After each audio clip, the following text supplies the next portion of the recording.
வணக்கம், என் சேனலுக்கு உங்களை வரவேற்கிறேன். இன்று நாம் ஹம்பியின் செல்ல மகள் லக்ஷ்மியை சந்திக்கப் போகிறோம். லக்ஷ்மி ஹம்பி விருபாக்ஷா கோயிலின் புகழ்பெற்ற யானை மற்றும் விஜயநகர பேரரசின் பாரம்பரியங்களின் வாழும் சாட்சியாகும். 1990களிலிருந்து உலகெங்கிலும் உள்ள சுற்றுலாப் பயணிகளை கவரும் முக்கிய மையமாக அவள் விளங்குகிறாள். தினமும் காலையில் துங்கபத்ரா நதியில் குளித்துவிட்டு வந்து கோயிலின் நுழைவாயிலில் நின்று பக்தர்களை தனது தும்பிக்கையால் ஆசீர்வதிக்கிறாள். தனது பாகனின் செய்கைகளுக்கு ஏற்ப பக்தர்கள் கொடுக்கும் பழங்களையும் கரும்புகளையும் மிகவும் ஆசையாக சாப்பிடுகிறாள்.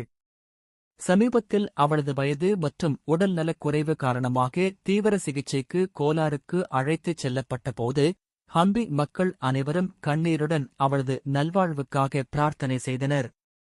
அசாத்திய தைரியத்தின் அடையாளமான லக்ஷ்மி 2020ஆம் ஆண்டு நதிக்கரையில் நடந்த ஒரு பயங்கரமான முதலை தாக்குதலிலிருந்தும் அதிசயமாக உயிர் பிழைத்தாள். அவள் உண்மையிலேயே இந்தியாவின் ஒரு வாழும் அதிசயம் மற்றும் ஹம்பியின் இதயம். இந்த வீடியோவை பார்த்ததற்கு நன்றி. தயவுசெய்து என் சேனலை சப்ஸ்கிரைப் செய்ய மறக்காதீர்கள்.